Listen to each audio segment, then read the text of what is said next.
자, 볼게요. 자, 아까 여러분들 힘들어 보여서 잠깐 끊었습니다. 자, 그래서 미래 시제까지 자, 우리가 했어요. 자, 그러면 자, 이때 오른쪽 한번 보세요. 오른쪽 두 번째 네모칸 있죠? 시간을 표현하는 관형사형 어미라고 했습니다.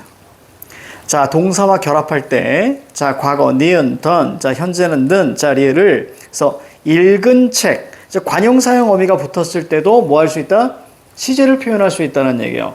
자, 관형사형 어미는 보통 니은 계열, 리을 계열 생각하시면 돼요. 어미에. 나중에 여러분들이 조금 이해 안 가면 선생님이 관형사형 어미 따로 자, 설명을 해 드릴게요. 자, 과거에는, 자, 과거 시제에서는 동사에는 니은, 그래서 읽은 책 혹은 읽던 책 이렇게 우리가 볼 수 있죠. 자, 그 다음에 현재는 는이 붙죠. 그래서 읽는 책, 그럼 현재가 돼요. 자, 미래는 읽을 책, 그래서 우리가 미래를 표현하기도 한다. 아, 그러니까 단순히 선어말 어미뿐만 아니라 관형사형 어미로도 시제를 나타낼 수 있다만 머릿속에 잡고 있으면 돼요. 그 다음 밑에 보시니까 그럼 형용사나 서술격 조사는 어떨까? 형용사 같은 경우는 자, 뭐가 붙어요? 던이 붙어요. 그래서 맑던 날, 그러면 과거가 됩니다. 그리고 맑은 날, 그럼 현재가 될 수 있고요. 맑을 날, 그러면 미래가 될 수 있고, 여기에 플러스 바로 기본형입니다. 됐죠? 맑다. 그 다음에 뭐니? 뭐 예쁘다. 학생이다. 자, 이런 기본형도 우리가 이제 시제를 나타낼 수 있다. 현재를. 자, 됐습니다. 이런 것만 우리가 보시면 되겠고요.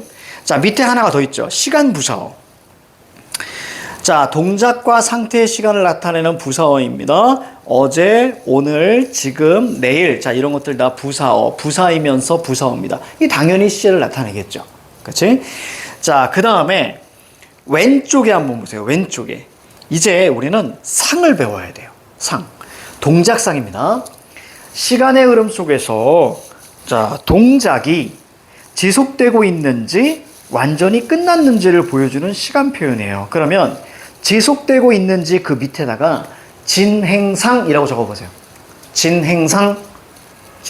영어에서 뭐죠? ing예요. 그죠? 진행상. 이런 거 왜 배우는지 모르겠습니다. 자, 그 다음에 오른쪽. 완전히 끝났는지 거기다가 완료상. 여기서 뭐 이렇게 진상 이런 건 빠집니다. 진행상, 완료상. 완료상은 영어에서 뭐예요? PP예요. 그렇지? 자, 이렇게. 자, 진행상 볼게요. 이때 이거를 여러분들 의미로 파악하시면 되게 어려워. 형식으로 파악하셔야 됩니다. 무슨 얘기냐면, 자, 동작이 진행되고 있음을 보여주는 표현, 진행상인데요. 자, 아, 가다, 자, 고 있다, 아, 가다. 이 말만 쓰이면 무조건 진행상이다라고 알아두세요. 자, 그런데 진행상으로 외우는 것도 좋은데 밑에 완료상 한번 보세요. 완료상. 동작이 끝냈음을 드러내는 표현인데요. 자, 완료의 이응과 아 있다의 이응을 머릿속에 잡으시면 됩니다. 그래서 아 있다가 완료라면 당연히 이것이 아닌 건 진행인 거예요. 이렇게 상대성으로 외우셔야 됩니다. 자, 그래서 오른쪽 아 버리다 어 버리다. 됐습니까? 자, 그래서 요렇게 하시면 자, 편해요. 자, 그러면 우선 오른쪽 한번 볼게요. 고있다의 쓰임이라고 있어요. 이 고있다는 바로 진행상을 나타내는 자, 그런 표현인데 가자. 제이가 차에 타 고있다. 이건 뭐죠? 딱 봐도 고있다가 눈에 보이죠? 그러니까 이건 진행상이에요. 무조건. 자, 그런데 제이는 이미 차에 탄 것일까? 타고 있는 중일까? 이렇게 논란이 있을 수 있단 말이에요. 자, 이처럼 고있다로 동작상을 표현하면 진행과 완료 두 가지 의미가 동시에 드러날 수 있어요. 그렇기 때문에 선생님이 어떻게 얘기한다고요? 형식으로 익히시라고요. 고있다면 무조건 진행입니다. 이해 갑니까? 자, 만약에 선생님이 이제 자주 드는 예인데, 자, 칠판 봐요.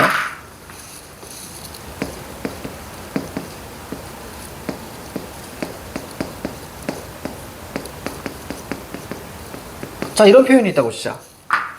자, 친구랑 이제 만나려고 하는 거예요. 친구랑 이렇게 만나는데 친구가 도대체 어디 있는지 알 수가 없어요. 그래서 전화합니다. 너 어디야? 나 지금 교문 앞인데. 그래? 나도 못 찾겠어. 너 무슨 옷 입었어? 나 교복 입고 있어. 자, 여기까지야. 나 교복 입고 있어. 그래서 딱 갔더니 한 녀석이 교복을 입은 상태로, 즉 완료가 되어 있는 상태로 이렇게 있는 거예요. 이런 완료상이야. 그치? 그런데 한 녀석이 여기서 교복을 입고 있는 중인 거야. 이해 갑니까? 한 반 정도 팔 빠져 있어. 자, 그럴 때는 진행상이 되는 거예요. 이렇게 어렵다고요.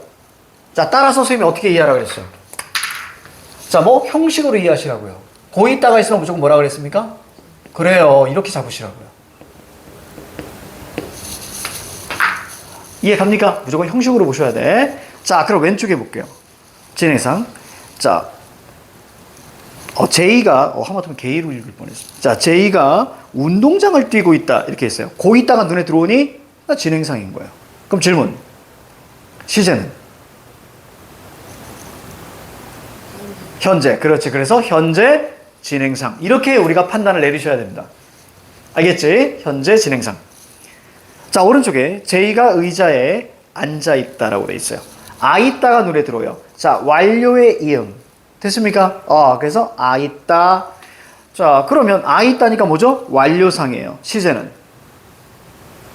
현재. 그렇지. 그래서 현재 완료. 이렇게 판단하시는 겁니다. 이제 이해 가죠? 그치? 자, 그 다음에 밑에 볼게요. 2번. 다음 문장에서 시간 표현이 드러나는 부분을 찾아 적고, 자, 해당 부분이 나타내는 시제와 동작상을 써보자 라고 되어 있습니다. 자, 동생이 딸기를 먹고 있다예요. 자, 오른쪽 보지 마시고, 자, 왼쪽만 봐요. 왼쪽만 봅니다. 동생이 딸기를 먹고 있다. 자, 있다가 아니죠. 그러면 무조건 진행. 됐습니까? 상은 진행상. 자, 시제는 현재. 그래서 현재 진행. 자, 이러면 퍼펙트합니다. 됐죠? 자, 그 다음 밑에 볼게요. 동생이 딸기를 다 먹어버렸다라고 되어 있어요. 버리다. 우리가 이건 맥락상에서 완료가 확실하게 느껴지죠. 그러니까 이건 완료상이고요. 자, 시제는 과거가 눈에 들어오셔야 돼요. 버리다에 엇이 있는 겁니다. 됐습니까? 자, 따라서 그럼 오른쪽 볼게요. 오른쪽 첫 번째 거. 동생이 딸기를 먹고 있다. 고 있다니까 진행상이고요. 현재 시제입니다. 이때 시제를 나타내는 특별한 표지는 없다라고 되어 있죠. 그럼 선생님 특별한 표지가 뭐예요? 바로 밑에 볼게요. 자, 버리다는 완료상이에요. 근데 과거 표지가 확실히 보이죠. 뭐니? 과거 시제 선어머러미가 눈에 들어와야 되는 거야. 알겠죠? 그래서 자, 우리가 과거 시제 선어머러미 뭐뭐 있었습니까? 던 이렇게 세 가지가 있었어요. 과거 시제 선어머러미는 던이 있었습니다. 그리고 동사에는 뭐가 붙어요? 은이 붙습니다. 그래서 읽은 책, 얘들아, 문법에서 정말 중요한 건 이런 개념을 이해하고 암기하는 것도 중요하지만 여러분들이 반드시 그 개념이 생각 안 날 때가 있어요. 그래서 예시까지 같이 알아두셔야 됩니다. 알겠지? 그래서 읽은 책, 거기 우리가 예시가 확실히 좋아. 읽은 책, 읽는 책, 읽을 책. 확실히 보이죠? 그러니까 동사에서 자, 니은이나 던 그러면 과거, 는이 붙으면 현재, 리을 그러면 미래구나 이렇게 머릿속에 잡아주셔야 돼. 알겠죠? 여기가 이제 핵심입니다. 핵심입니다. 자, 그 다음에 그럼 밑에 거기 91페이지 오른쪽 꼭대기 표 한번 봐봐. 그러니까 표 다시 한번 봐봐. 자, 동사일 때는 과거, 니은과 던이에요. 맞죠? 형용사 보세요. 형용사는 던만 있습니다. 됐죠? 자, 그리고 형용사 현재 보세요. 니은 보입니까? 그러니까 동사 과거에서 니은과 던이 형용사에서는 현재로 니은이 생기는 거예요. 미래는 어때요? 똑같죠? 미래 똑같죠? 그러니까 미래 외울 필요 있어 없어? 없어. 그렇지. 이해 갑니까? 위에 것만 딱. 그리고 던은 공통점이죠. 그럼 여러분들이 판단할 건 뭐야? 그렇지. 니은이 과거에 있으면 동사고요. 니은이 현재에 있으면 형용사인 거예요. 알겠습니까? 이렇게 우리가 이해하시면서 끌고 가야 돼. 제일 좋은 건 뭐라고요?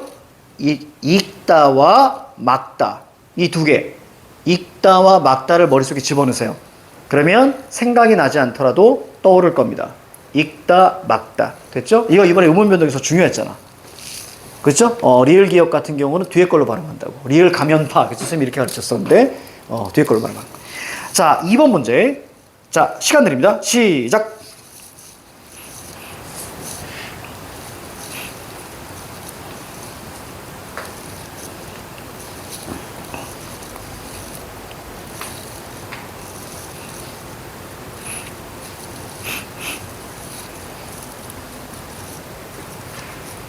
자, 금방 풀죠? 어제 바람이 많이 불었다라고 되어 있습니다. 자, 그러면 이것은 뭐죠? 과거입니다. 시제는 과거. 그러니까 과거니까 앞서다가 눈에 들어와야 돼요. 그렇지? 그래서 앞섬으로 가고요. 자, 질문. 자, 시제 표지 얘기하세요. 시제 표지. 첫 번째, 시간 부사어가 눈에 들어와야 됩니다. 어제. 됐습니까? 시간 표지, 시간 부사어가 눈에 들어와야 되고, 자, 오른쪽에 뭐가 들어오죠? 과거 시제, 선어 말음이 어시 눈에 들어오면 됩니다. 여기까지 가요. 그렇지? 자, 이렇게 판별하시면 돼요. 자, 이제 넘어갑니다. 자, 이제 어머나나나. 자, 능동과 피동입니다. 오늘 여기까지 끝내야 돼. 능피동이 얘들아 되게 깊어. 한도 없이 들어갈 수 있어. 그래서 이 부분 같은 경우 우선은 전체 흐름을 좀 잡아주고, 자, 그 다음에 끌고 갈 거예요. 자, 그래서 거기 교과서 도움말에서 여기선 사실 이거 좀 이따 보자. 자, 먼저 꼭대기 한번 보세요. 자, 꼭대기 한번 봅니다. 자, 능동과 피동, 주어가 제 힘으로 움직이는 것을, 자, 능동, 다른 힘에 움직이는 것을, 자, 피동이라고 한다. 자, 라고, 자, 되어 있어요.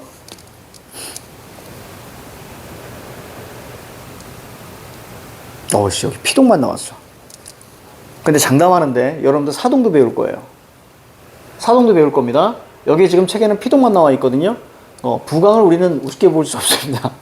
분명히 피동 말고 사동도 나올 테니까. 자, 7번 봐. 사동까지 다 설명해 줄 거야. 알겠지? 7번 봐.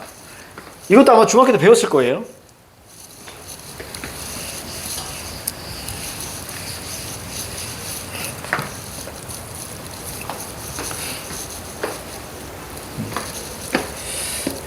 능동이라는 것이 있습니다.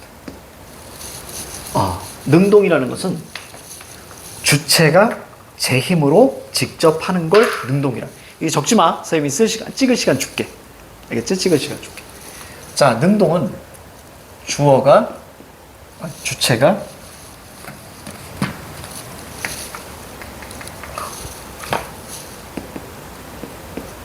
직접 제 힘으로 하는 것을 능동이라고 합니다. 이후에 우리가 주동이라는 걸 배울 거거든. 주동도 개념이 똑같습니다. 알겠지? 자, 그러면 이 능동의 반대가 뭐냐면 피동입니다. 자, 이 피동이라는 것은 뭐냐면 영어에서 수동이라고 생각하시면 돼요. 피동입니다. 자, 피동은, 자, 주체가 다른 주체에게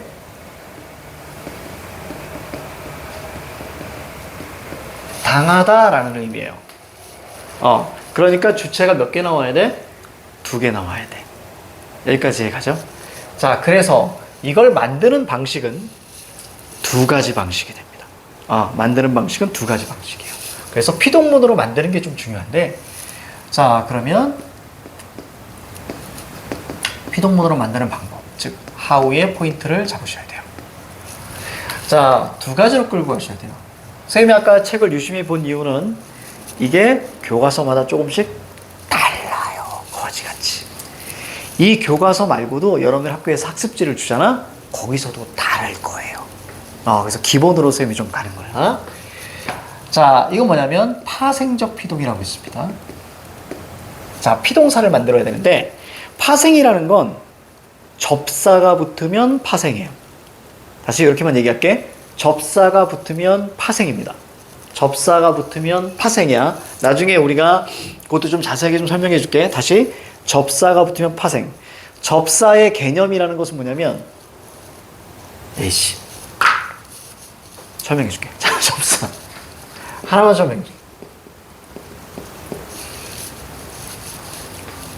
그래, 이게 중요하니까. 접사 중요하다. 접사. 자, 접사를 이제부터 설명해 줄게. 접사의 개념부터 갑니다. 이거하고 지울 거야. 접사. 할 게 많아. 자, 접사 설명해 드릴게요. 접사의 개념. 어근에 붙어서.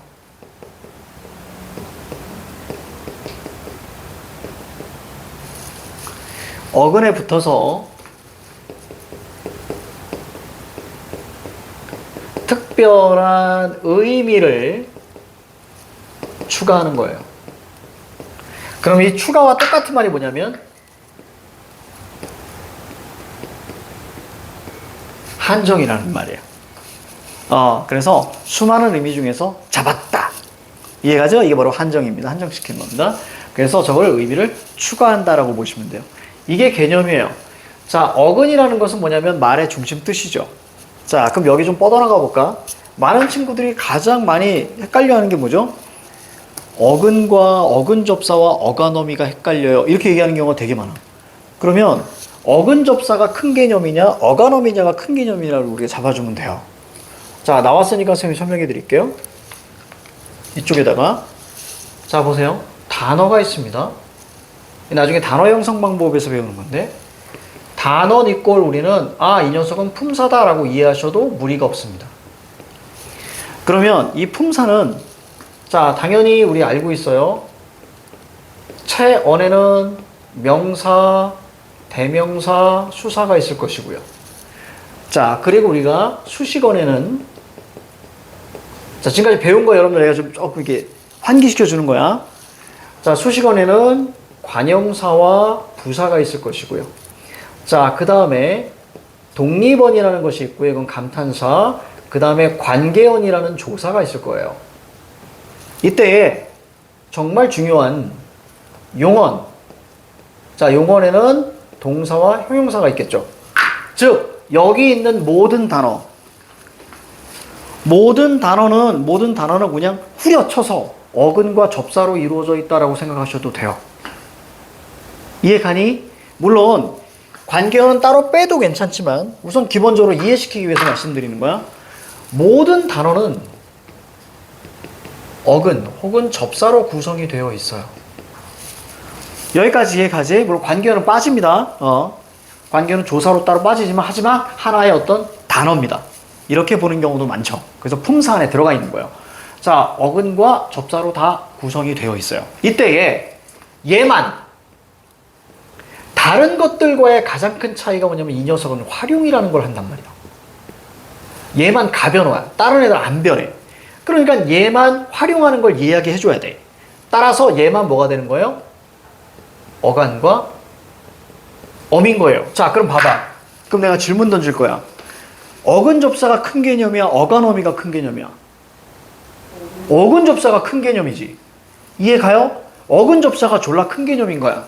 그리고 그때 용언이 해당됐을 때 어간 어미로 나누는 겁니다. 여기까지 그럼 이해가냐? 예를 들어서 치솟다라고 있어요. 됐지? 자, 그럼 단어죠. 자, 단어입니다. 그럼 무조건 어근과 어미로 나눌 수 있다고요. 자, 그럼 가자. 어근 찾아. 위로 솟든 아래로 솟든 어찌 솟든 간에 얘가 어근. 더 쉽게 갑니다. 어근은 영어로 바꿀 수 있을 것 같으면 어근이야. 솟다가 영어로 soar인가요? 그러니까 솟다라는 영어가 있을 거 아니야. 그치? 그럼 어근이야. 그럼 나머지 다 뭐? 접사. 됐어. 나머지 다 접사야. 얘가 어근이 나머지 접사야. 야, 이놈 뭐야? 접사야. 이놈도 뭐야? 접사야. 이렇게 알아두세요. 물론 난 나중에 얘를 어미야 라고 얘기할 거야. 선생님은. 이 이유는 저게 끝나면 다시 와서 설명해 드릴게요. 이것을 학교에서는 굴절 접사라고 하기도 하거든요. 그래서 선생님이 이렇게 툭 쳤어? 여러분 이해시키려고. 그러니까 모든 단어 이렇게 돼 있어. 그런데 이놈이 뭐야? 딱 보니까 용언이잖아. 그치? 그럼 이때 뭐 할 수 있어? 어간어미로 나눌 수 있지. 여기까지가 뭐가 되는 거예요? 간이 되는 거고요. 여기가 뭐가 되는 거예요? 미가 되는 거예요. 이제 이거 이해가지, 그지? 딱 그냥 보일 거야. 이게 퍼펙트야. 그러니까 어근 접사가 훨씬 더 큰 개념이고 그때 용언이네 라는 판단이 서면 그때 어간어미로 가는 거예요. 자, 이제 다시 돌아올게요.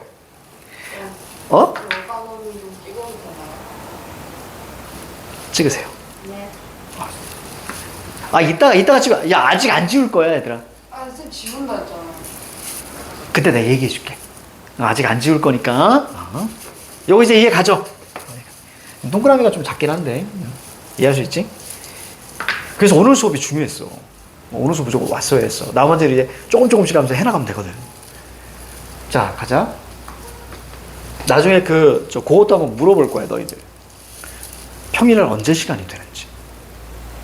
그래서 여차하면 평일에 한번 부를 수도 있어. 아침에 오는 게 편하니, 평일에 오는 게 편하니? 아침. 그렇구나. 그러면, 나중에 한번 8시 반에 또 한번 8시에 또 부를 수도 있습니다. 이렇게. 자, 그럼 하자. 요거 이해해야 돼. 이 접사 이해해야 돼. 자, 그러면 개념이야. 자, 가자. 어근에 붙어서. 그치? 어근에 붙어서. 그럼 질문 던질게요. 얘는 어근에 붙는데. 어근에 무조건 붙어야 돼. 그럼 어근에 지금 지 혼자 쓸 수 있다, 없다? 없다. 결국 이놈은 단독성이 없기 때문에 이 녀석은 무조건 의존할 수밖에 없어. 그래, 무슨 형태소? 그래요, 의존 형태소예요. 됐죠? 의존 형태소 4개 있습니다. 접어주어, 됐습니까? 접어주어, 접사, 어미, 조사, 어간. 접어주어, 됐습니까? 적어줘야지. 우리 서현이 처음 만났어. 원래 그 서현이라는 이름이 흔한 이름이니? 너무 고민 없이 끄덕여가지고 웃겼어. 원래 흔한 이름이야? 너무 많아요. 진짜? 마음에 안 들어요. 그 서현이라는 이름이 보통 드라마나 영화가 한번 히트치면 그 주인공 이름으로 많이 쓰이거든? 맞나? 저희 때 시옷 이응이 엄청 유행해가지고 그래? 시옷 이응 맞아. 남자 이름도 서우, 시우, 그치? 막 이런 거 있었어. 서연, 시연, 그렇구나. 선생님, 룡선, 독보적입니다. 여러분들, 내가 과감하게 얘기할 수 있어요. 우주에 2명 있습니다. 전 우주에. 남한에 1명 있고요. 그 다음에 북한에 1분이 계셨어. 근데 그분 돌아가셨어. 내가 어떻게 하냐면 부고가 떴어. 그분이 북한의 유명한 역사학자였나 봐. 그래서 부고가 떴어. 그리고 연변에 최룡선이 있습니다. 연변에. 그 녀석이 블로그를 하나 봐. 덩치가 이만해. 그래서 결혼한다고. 내가 내 이름 딱 쳤는데 그게 뜬 거야. 그래서 집이 연변인 거야. 그래서 선생님 오해 많이 받았다 그랬잖아. 억양이 전라도도 아니고 경상도도 아니고 강원도도 아니고 이상한 억양인데 이 이름에 룡자가 들어가는 거야. 그러니까 많은 사람들이 혹시 탈북? 이렇게 생각했단 말이야. 선생님 서울 사람입니다. 그런 게 있었어. 우주에 들어있어. 그러니까 내 이름은 강렬하죠. 최룡선 딱 이렇게. 이게 신기하더라고. 애들이 학원 어디 다니고 애들이 그런다며. 최룡선 이렇게 얘기한다며. 이게 너무 신기한 것 같아. 자, 아무튼 그렇습니다. 자, 적어줄게. 의존 형태소는 4개 있어.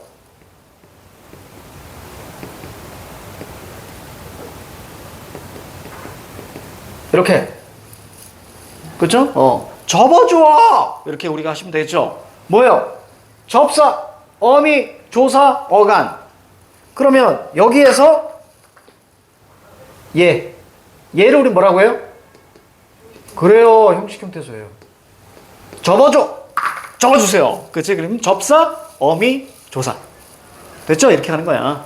자, 아무튼 의존 형태소야. 그리고 나서 뭐예요? 특별한 의미를 더한대요. 특별한 의미를 추가하는 거. 이거 뭐죠? 기능이죠. 여기 있을까? 여기다. 기능이야. 어휘적인 의미가 있어, 없어? 없다고. 야, 치의 의미가 있니? 아무런 의미가 없어요. 이해 가지? 그러니까 이게 합쳐졌을 때 특별한 의미를 좀 강하게 쏟다. 이런 의미가 나오는 거야. 자, 그러니까 이 기능을 우리가 보는 거니까 이건 뭐예요? 문법적인 기능을 우린 뭐라고 한다? 형식이라고 하는 거예요. 우리 여러분들 실질 형태소, 형식 형태소 배웠잖아. 그치? 실질 형태소를 원래 뭐라고 하냐면 어휘 형태소라고 합니다. 어휘적인 의미. 자, 그런데 그럼 형식 형태소를 뭐라고 하냐면 문법 형태소라고 원래 이야기해요. 자, 따라서 기능이기 때문에 얘는 뭐예요? 그렇지, 문법적 기능이야. 어떤 어휘적인 의미가 없어. 따라서 얘를 형식 형태소라고 합니다. 개념에서 끝났어. 형태소의 의미가. 됐지? 그러니까 접사는 뭐예요? 접사는 의존 형태소이면서 형식 형태소인 거예요. 물론 이거 외워도 되지. 됐죠? 접어줘. 이렇게 외워도 되겠지만, 자, 이럽니다. 그러면 특별한 의미가 들어갔잖아. 그럼 뭐가 어떻게 되겠니? 새로운 단어가 만들어지겠죠. 자, 이때에 가봐.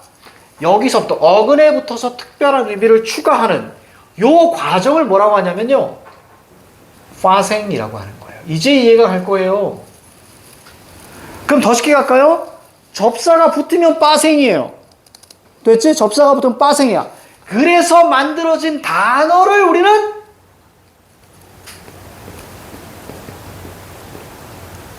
파생으로. 여기까지 이해 가냐? 자, 그러면 보통 특별한 의미를 줄 때. 자, 칠판 봐. 예를 또 들어줘야죠. 오늘 왜 이렇게 강의가 잘 되지? 쓸데없이. 날씨가 좋아. 자, 볼게요. NaCl. 올. 소금이 있습니다. 나 화학 진짜 싫어했습니다, 쟤.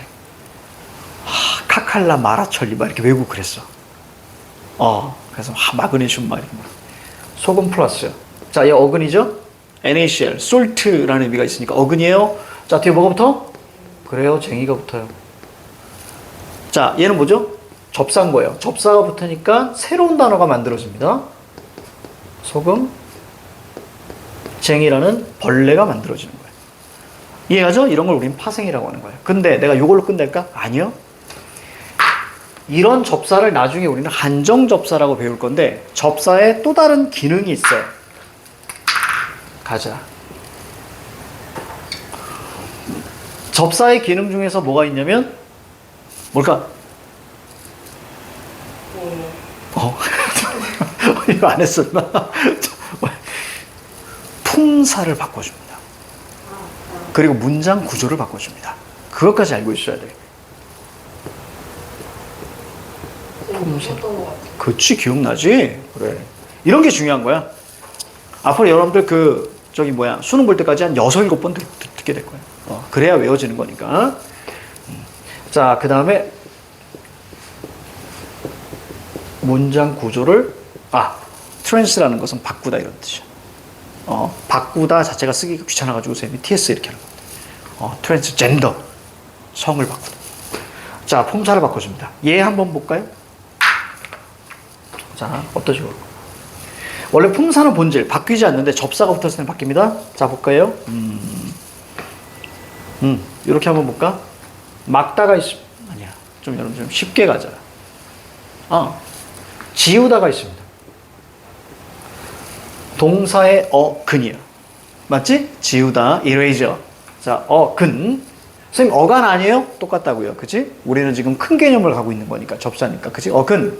자, 어간 맞죠? 자, 어근. 자, 여기에 개가 붙습니다. 그러니까 개는 접사겠죠. 이게 dog은 아닐 거 아니야. 그치? 그럴 때 어떻게 돼? 지우개. 볼까요? 자, 얘 동사인데요. 여기에 접사가 붙습니다. 그랬더니 어떻게 됐어? 명사가 됐죠. 그래서 이 개를 뭐라고 하냐면 명사로 파생시키는 명사 파생 접사라고 하는 거예요. 여기까지 이해가지, 그지? 이렇게. 자, 이제 문장 구조를 바꿉니다. 자, 문장 구조를 바꾸는 거 설명해 드릴게요. 여기서는 이제 피동접사와 사동접사가 이제 나옵니다. 그래서 여기까지 해야 그 다음에 이제 이렇게 탁 나올 수 있는 거야. 됐죠? 그럼 여기 뭐야? 우선 저거 만나, 얘들아.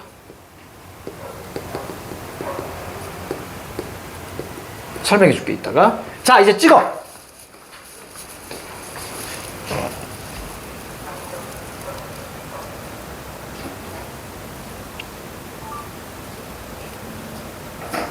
집에 가서 예쁘게 정리하셔야 돼. 찍었니? 자, 그래서 우리는 이제 얘를 볼 거야. 그걸 이해하면. 자, 지웁니다, 이제.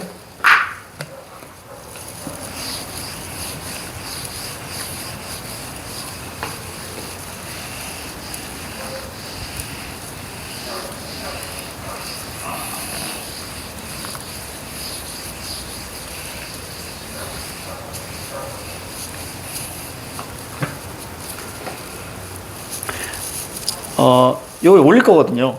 이거 올릴 거서 나중에 좀 따로 뭐 하나 만들어야 되겠어. 부광 이렇게 만들어서 나중에 혹시라도 이해 안 가면 다시 들을 수 있게. 그렇지? 그래서 서연이는 나중에 우리 학원에 유튜브가 있거든요. 그래서 그거 나중에 선생님이 구독시킬 거야. 그리고 선생님 개인 유튜브 꽁트 찍는 거 있거든요. 그것도 구독시킬 거야. 그리고 게임 유튜브 시작했습니다. 구독시킬 거야. 그래서 우리 학원에 어떻게 알았어? 발생하는 게임 그거밖에 그래서 우리 학원은 신규 학생이 아니라 구독자입니다. 구독자입니다. 야, 선생님 하고 있어. 지금 일주일 됐어. 그거 안 해주잖아요. 근데 내가 나중에 들려줄게. 너희들 깜짝 놀래. 넌 내가 하고 나서 게임 방송이거든. 깜짝 놀랐어. 내가 이렇게 잘하다니. 그래서 브롤스타즈 선생님 합니다. 그래서 이거 하는데 보여줄게. 아무한테도 얘기 안 했는데 벌써 제로에서 시작했는데 15명이나 됐어요. 구독자가. 그래서 쇼츠로 한 15초, 한 20초 찍어서 거기다 내 멘트가 들어가거든요. 여러분들 그거 알아요? 특정 쌤이 올리는 쇼츠는 벌써 많이 넘어갔어요. 나중에 보여드리겠습니다. 우선 좀 하고. 왜 하냐면요. 하나요. 쌤 여기 아침 8시 반에 옵니다. 늘. 이제 오늘 같은 날은 이제 7시 반에 왔는데, 그럼 8시 반에서 수업은 언제야? 저기 위에 5시부터잖아. 그때까지 뭐 하니, 쌤? 그럼 공부 막 해. 공부하고 나서 한 4시간 정도 남는 거야. 그럼 이 네모난 이 안에서 얼마나 사람이 고독하겠어. 미칠 수 있거든요. 그래서 시작했습니다. 그래서 행복합니다. 나에게 이런 똘끼가 있구나. 가자. 자, 파생적 피동이라고 있습니다. 암기하셔야 돼요. 이, 히, 리, 기. 암기하셔야 됩니다. 여기에 이제 되가 붙을 수 있어요. 돼. 그래서 이런 것들이 있어요. 뭐 되가 붙어가지고 야, 뭐 여기 없나? 거기 있네, 거기 있네. 시작되다 뭐 이런 식으로 해서 접사가 붙을 수 있어요. 이해가죠? 돼. 근데 우리는 기본적인 것만 끌고 갈게. 기본적인 것만. 자, 그 다음에 통사적 피동이라고 있습니다. 그래서 여기에 되를 넣느냐 안 넣느냐. 이거 학교마다 달라요. 환장하겠어. 출판사마다 달라요. 자, 그래서 이렇게만 기본적으로. 되까지도 할게. 안 미안해서 그냥. 이희리기대. 피동이니까 피리기대. 이렇게 우리 잡으셔야 돼요. 사동에는 나중에 이희리기 우구축까지 배워야 되기 때문에. 피리기. 자, 통사적은요. 통사적은 뭐뭐 어지다가 붙어야 돼요.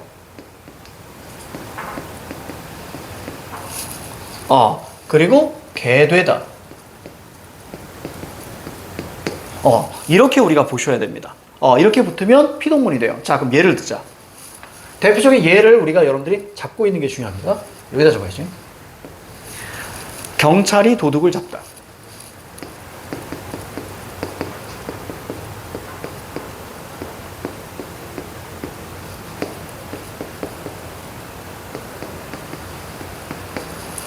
자, 요거는 능동입니다. 자, 근데 이 녀석을 피동으로 바꿔야 돼요. 자, 피동으로 바꿔줘야 됩니다. 자, 기본적으로 접사로 바꿀게요. 가자. 그러면 어떻게 됩니까? 이것을 뭘로 바꿔요? 잡, 히, 다로 바꿀 수 있겠죠. 맞습니까? 자, 그럼 어떻게 됩니까? 맥락. 전체 의미가 변화 없이 맥락을 바꾸면 여기 있던 놈이 일로 와요. 됐죠? 그래서 도둑이 여기 있던 놈이 일로 옵니다.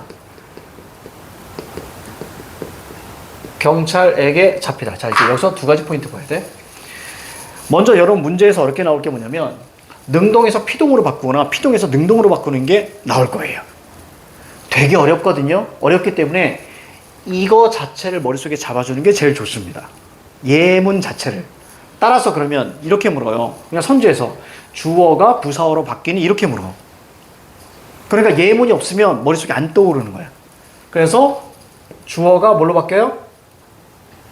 그죠. 부사어로 바뀌었죠. 그리고 여기 또 목적어. 여기 또 목적어가 어떻게 됐습니까? 그렇죠. 주어가 됐어요. 자, 되게 신기하지 않아? 뭐만 붙었을 뿐인데.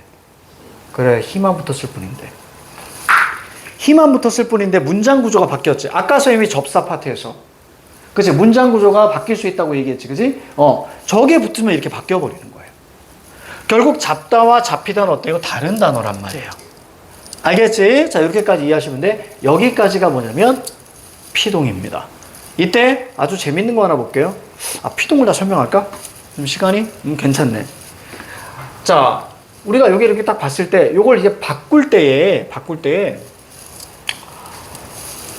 뭐가 있을까? 포인트 갑니다. 목적어가 사라집니다. 목적어가 있었는데 사라져. 이거는 우리가 능동까지 봐야 우리가 이해할 수 있어요. 자, 그리고 여기에 이중피동이라는 걸 우리가 배우셔야 되는데, 자, 이중피동을 설명해 드릴게.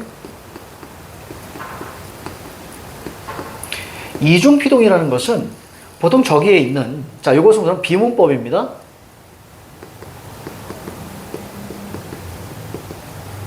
요것의 용법은 위에 있는 저기 이희릭이 있죠.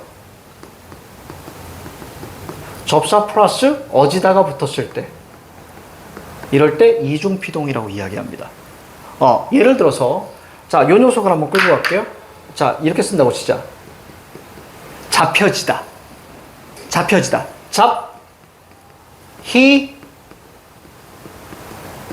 어지다. 됐습니까? 잡혀지다. 자, 그럼 이렇게 되면 이걸 우린 이중피동이라 그래서 비문법이라고 하는 거예요. 그럼 어떻게 바꿔요? 어지다를 없애든가 히를 없애든가. 그래야 문법적으로 맞는 거예요.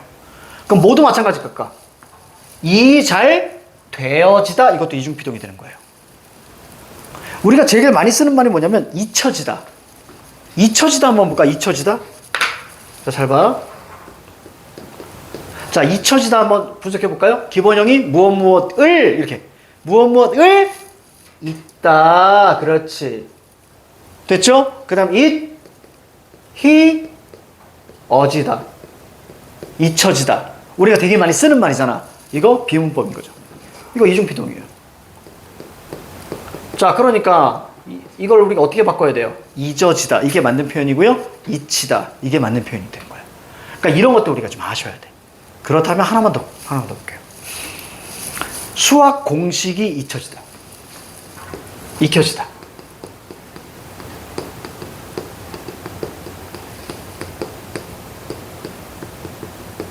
자, 이중피동 맞을까 틀릴까?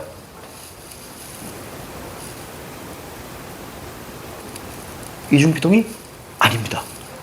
이건 맞는 표현이에요. 왜 그러냐면 무엇을 읽다가 아니죠. 그죠? 수학 공식을 익히다가 맞는 거야. 익히 플러스 어지다. 그러니까 이중피동 아니에요. 하나 더 갈게. 진실이 밝혀지다.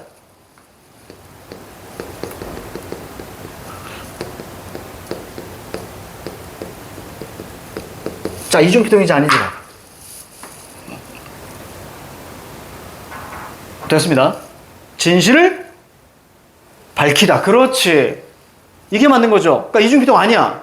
그러니까 무조건적으로 뭐 혀지다, 겨지다, 려지다 이렇게 나온다 그래서 무조건 이피로 가시면 안 되고 철저하게 분석하실 줄 아셔야 됩니다. 자, 얘는 어떻게 돼요? 진실을 기본형이 밝다가 아니잖아. 밝히다 플러스 어지다. 그래서 얘네 둘은 이피가 아닙니다. 이런 거 출제되겠지. 여기까지 가요? 여기까지? 자, 이거 찍어. 한번 찍어. 자, 그 다음 사동할 거야. 피동은 여기서 끝난겨.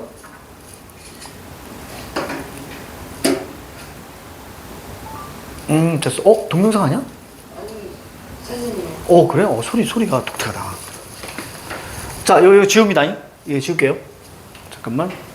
그래. 우선 지우자.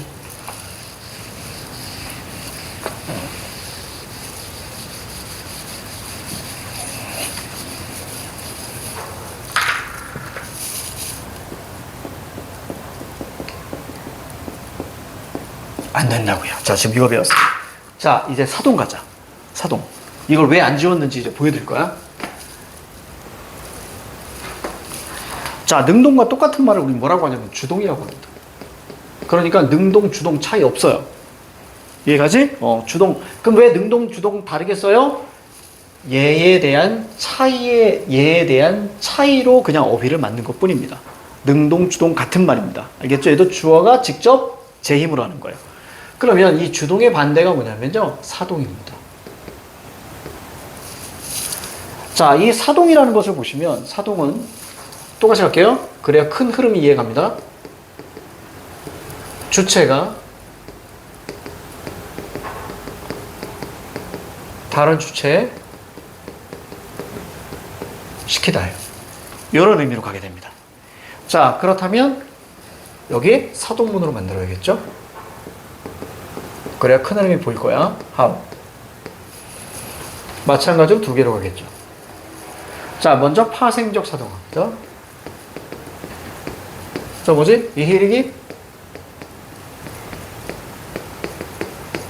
오고 주간으로 들어가요. 여기까지가 바로 이제 사동적. 똑같아요. 됐습니까? 요거 구분하는 법 이따 알려드릴 거예요, 쌤이. 왜? 신경이 또 똑같거든. 그럼 어떻게 구분하는가? 자, 통사적인 거 볼게요. 물론 여기에 이제 시키다 이런 게 또 있을 수 있어요. 시키다. 아예 시키다라는 말. 그래, 그것도 적어. 여기 되가 들어갔으니까. 자, 통사적인은 뭐면 여긴 개되잖아. 개되다잖아. 이거는 개하다. 이렇게 적어야지. 자, 보이니 전체 큰 흐름이.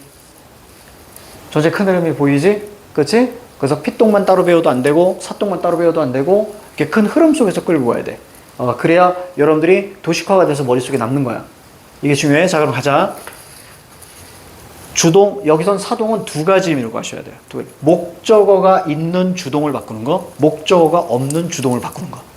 자, 그러면 첫 번째 볼게요. 예를 들어보자. 시간이 충분해. 얼음이 녹다.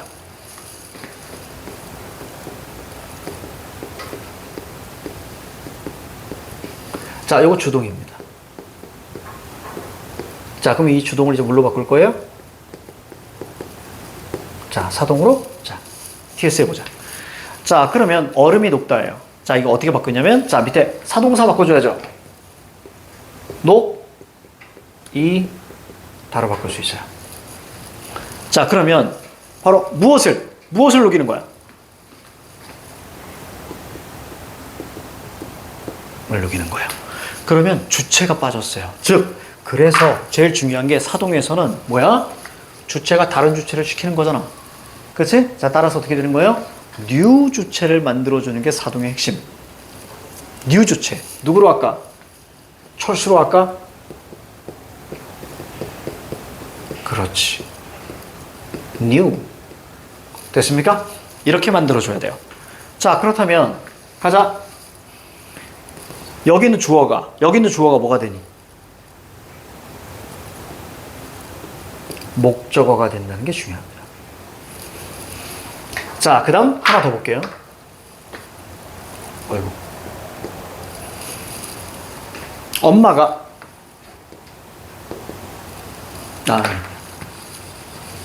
자, 이제 목적어가 있는 주동입니다. 아이가 옷을 입다.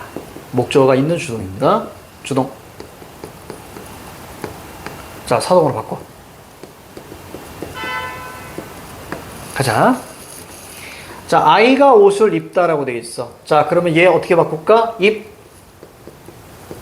히, 바로 사동접사를 집어넣습니다. 이히리기 우구추. 자, 그러면 옷이 그대로 내려와요. 목적어가 있을 경우에는. 옷을. 자, 누구? 아이에게. 누가? 철수가로 가자. 이렇게 됩니다. 자, 그럼 잘 봐. 목적어대로 내려오죠. 주어가 뭐가 됩니까? 여기서 부사어가 되죠. 이때 중요한 포인트 잡아줘야 돼. 여기 뭐가 있어요? 목적어 있죠. 목적어 있죠. 목적어 있죠. 아까 피동 기억나? 자, 피동은 목적어 있었어, 없었어? 경찰이 도둑을 잡다. 도둑이 경찰에게 잡히다. 맞아. 피동은 목적어가 없어. 사동은 목적어가 있어. 이 차이야. 따라서 이 두 개가 겹쳐지더라도 자, 사동은 뭐예요? 목적어의 유무로 판별하셔도 90%는 맞춘다는 얘기야. 여기까지 이해가니? 그치? 사동물은 뭐야? 목적어가 존재합니다. 무조건 목적어를 만들어줘야 돼. 그래서 아까 얘기했잖아. 여기 목적어 없죠? 얘 목적어로 만들어줘야 되고요. 여기 목적어가 있잖아. 그대로 끌고 내려오시면 됩니다. 됐죠? 이렇게 바꾸셔야 돼. 자, 따라서 피동과 사동의 가장 중요한 핵심은 뭐냐면 목적어의 유무입니다. 여기까지 이해가냐? 자, 그럼 하나만 더 볼게. 얘는 이중 피동이 안 되지. 이중 피동이 안 되지. 사동은요.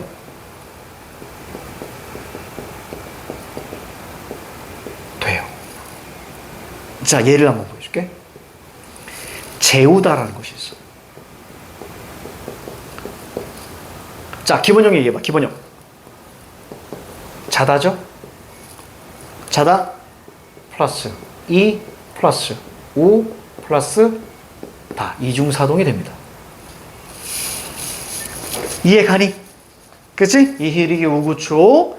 자, 또 이런 것도 똑같죠? 세우다도 마찬가지입니다.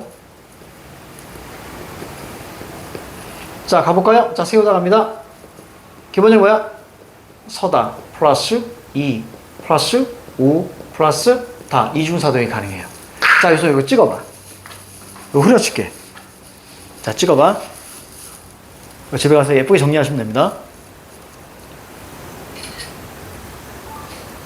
됐어? 자, 이거 지운다잉. 어머나. 어디서부터 줄까?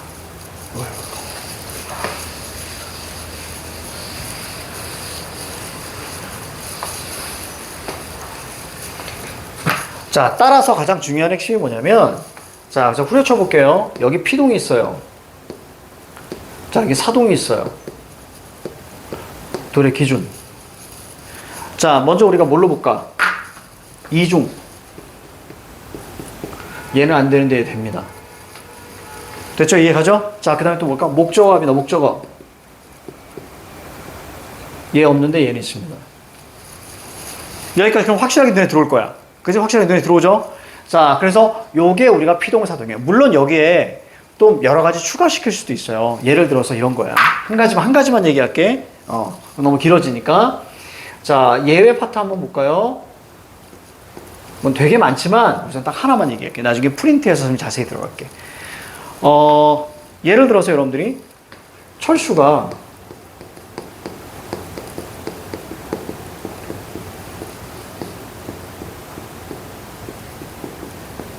감기에 걸렸다 이렇게 되자. 자, 그럼 여기 뭐가 보이냐면 이게 접사예요. 접사입니다. 자, 그러면 얘는 피동이거든요.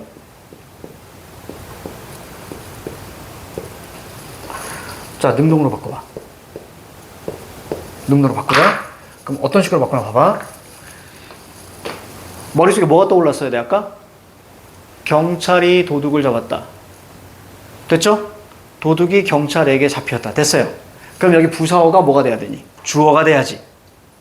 그래서 부사어가 주어가 돼야 되지. 그럼 어떻게 돼요? 감기가. 됐습니까? 얘가 뭐가 돼요? 목적어 돼야죠. 감기가 철수를 리 뺍니다. 걸었다. 어때? 졸라 이상하지? 그러니까 결국 이 녀석은 뭐예요? 능동이 안 되는 피동이라는 뜻입니다. 이런 문장들 나중에 우리가 봐야 돼. 그러니까 이걸 빨리빨리 바꾸기 위해서는 아까 여러분들이 내가 얘기했던 경찰이 도둑을 잡았다. 도둑이 경찰에게 잡혔다. 이거 예를 가지고 있어야 이런 것들을 빨리빨리 해낼 수 있는 거예요. 여기까지 가지. 그치? 자, 이런 게 핵심이야. 이렇게. 자, 이렇게. 자, 그러면 거기 우리 책 보세요. 책 보자. 자, 전체 흐름이 좀 됐어요. 자, 그러면 여러분들 볼게요. 피동 표현. 능동을 나타내는 동사의 어간에 피동 접사. 자, 이 흐르기 자, 붙이거나 어지다를 붙여 만들어요. 자, 행위 대상을 강조할 때에 행위의 주체를 모르거나 밝힐 필요가 없거나 밝히고 싶지 않을 때 객관적 동그라미 치고 별표 하나 하세요. 이게 무슨 얘기냐면요. 행위의 대상을 강조할 때 행위의 주체를 모르거나 밝힐 때. 자, 보세요. 그 어휘도 좀 중요한데. 꽃병이 떨어졌어. 내가 가다 이렇게 툭 친 거야. 꽃병이 떨어졌어. 와장창. 그때 누구야? 나와. 그럼 여러분 뭐라고 합니까? 제가 꽃병을 깼어요. 이렇게 얘기하는 놈 단 한 놈도 없습니다. 뭐라고 하죠? 꽃병이 깨졌어요. 이렇게. 이해가죠? 누구 탓? 꽃병 탓. 이해가지? 그러니까 행위의 주체인 내가 사라집니다. 이해갑니까? 그 얘기야. 그 얘기야. 그 얘기야. 자, 그래서 여기 보시면 행위의 대상을 강조할 때, 꽃병을 강조할 때 행위의 주체를 모르거나 밝힐 필요가 깬 놈. 이해가죠? 이거를 밝히고 싶지 않을 때 어떤 느낌? 객관적인 느낌을 많이 주죠. 자, 그래서 능동 보세요. 경찰이 도둑을 잡았다. 그럴 때 바꾸는 거예요. 도둑이 경찰에게 잡히었다. 이렇게 해서 바꾼다라는 거예요. 자, 요걸로 우리가 끝이고요. 왼쪽 한번 볼까요? 왼쪽. 자, 왼쪽에 보시면 명사와 접사의 결합이라고 있어요. 일부 명사의 접사, 되다, 받다, 당하다를 붙여서 우리가 피동은 원래 당하다라고 했으니까, 그치? 자, 그래서 시작되다, 사랑받다, 자, 이용당하다. 이것도 우리가 피동이다. 자, 이중 피동 보습니다. 이희리기와 어지다, 그 다음에 되다와 어지다 함께 쓰는 것은 안 좋아. 그래서 보이어지다 이렇게 쓰면 안 된다는 얘기예요. 기본형이 뭐예요? 보다잖아요. 보 플러스 이 플러스 어지다. 안 된단 말이에요. 자, 밑에 생각되다 플러스 어지다도 안 된단 말이에요. 자, 이게 이중 피동. 이제 이해 가죠? 자, 그리고 이제 요걸 우리가 보셔야 되는데, 자, 인용 표현입니다. 사실 요거까지 하면 전체 큰 흐름이 끝나요. 자, 타인의 말이나 글을 옮겼음을 나타내는 표현이다라고 되어 있어요. 자, 직접 인용, 타인의 말이나 글을 그대로 옮기는 것으로 큰 따옴표 동그라미. 자, 그대로 묶어서 말이나 글을 옮긴 뒤에 조사라고 동그라미 치세요. 밑에 보시면 뭐 있어요? 그는 꽃이 빨갛구나 라고 했다. 직접 가져오는 겁니다. 그리고 거기에 큰 따옴표가 있어야 되고, 얘들아, 큰 따옴표를 크게 그리라는 얘기가 아닙니다. 두 개가 있는 게 큰 따옴표야. 예전에 야, 큰 따옴표 쳐. 그때 애들이 어떤 애가 졸라 큰 따옴표라고 있는 거예요. 자, 이러면 안 된다. 알겠지? 두 개 있어야 돼. 자, 그 다음 간접 인용 볼게요. 타인의 말이나 글을 자신의 언어로 바꾸는 것으로 인용한 부분을 적절하게 정리한 다음, 이게 어려운 거예요. 정리하는 게 어려운데 고를 붙입니다. 됐죠? 자, 그러면 직접 인용은 라고, 간접 인용은 고. 됐습니까? 부사격 조사입니다. 둘 다. 자, 그런데 이걸 바꾸는 게 어려워, 얘들아, 이제. 이게 바꾸는 게 진짜 어려워. 자, 왼쪽 보세요. 간접 인용 시, 자, 유의할 점인데요. 시간 표현, 높임 표현, 지시어, 종결어미 등을 문장에 맞게 적절히 바꿔야 돼요. 특히 서술격 조사 이다로 끝나는 간접 인용의 경우, 자, 이다고가 아닌 이라고 밑줄 쳐. 사용해야 합니다. 또한 간접 인용할 때는 종결어미 으라라고 사용해야 된대요. 이런 것도 우리가 나중에 할 때 해야 돼요. 되게 어려워요, 이거. 되게 어렵습니다. 어려우니까 이거 우리가 잘 이해하시는 게 아주 중요하다. 자, 왼쪽 있잖아요. 92페이지 왼쪽 확인 문제 있잖아요. 자, 시간 드릴 테니까 자, 이거 풀어봐요. 시작.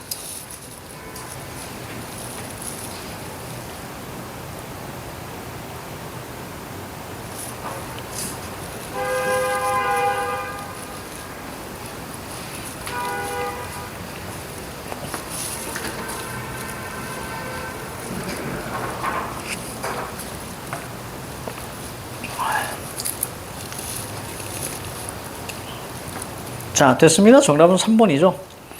행위의 대상을 적절하지 않은 건데요. 자, 피동 전미사에 어지다를 붙이면 행위의 대상을 강조할 수 있다. 피동 접사 뭐 있어요? 이희리기. 됐습니까? 거기에 어지다 붙이면 이중 피동이야죠. 그래서 비문법이죠. 그래서 정답은 3번입니다. 그렇죠? 비문법이에요. 3번. 자, 정리할게요. 1번. 주어가 다른 힘에 의해서 다른 힘에 의해서 움직임을 당하는 겁니다. 어간에 어지다를 붙여서 피동 표현할 수 있어요. 자, 이것을 통사적 피동이라고 했습니다. 쌤이. 4번에 행위의 주체를 모르거나 밝힐 필요가 없을 때, 그지? 꽃병이 깨졌어요. 내가 숨죠? 그래서 어떤 객관적인 느낌을 준다 그랬죠. 객관적까지 알고 있어야 돼. 동사의 어간에 전미사 이희리기를 붙여서 즉 파생적 피동으로 만들 수 있다. 자, 다음 문장을 조건에 맞게 바꾸어 보자. 볼게요. 윤아가 벌에 쏘였다. 자, 능동문으로 교체하면 벌이 윤아를 쏘았다. 이렇게. 자, 제이가 불을 껐다. 불이 제이에 의해서 꺼지었다. 이렇게. 고양이가 벽지를 뜯었다. 어머나. 저희 그거 알아요? 고양이를 키우면 고양이가 막 귀엽고 막 그러잖아. 그래서 암 발생 확률이 뭐래더라? 3배가 준대요. 쉽게 말하면 수명이 3배 늘어난다고 보시면 돼요. 그냥. 근데 고양이가 이렇게 막 벽지를 뜯고 막 매달려서 막 다 쓰러뜨리고 막 그것 때문에 수명이 5배가 준대요. 그러니까 고양이 때문에 3배가 느는데 그 사고 처리 때문에 5배가 준답니다. 뭐 그런 얘기가 있어. 그래도 나 고양이 키우고 싶어. 자, 피동전미사에 의한 피동문 볼게요. 벽지가 고양이에게 뜯기었다. 됐죠? 이렇게 이해하시면 되겠습니다.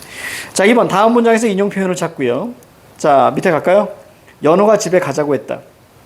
자, 직접 인용, 간접 인용? 간접 인용. 됐죠? 따옴표 없고 고 보시면 돼요. 오른쪽. 연호는 열심히 공부하겠어 라고 말했다. 자, 따라서 직접, 간접, 직접. 됐죠? 나중에 이거 바꾸는 거 문제를 통해서 보셔야 돼요. 진짜 어렵다. 그러니까 많이 해보셔야 되는 거야. 자, 오늘 여기까지.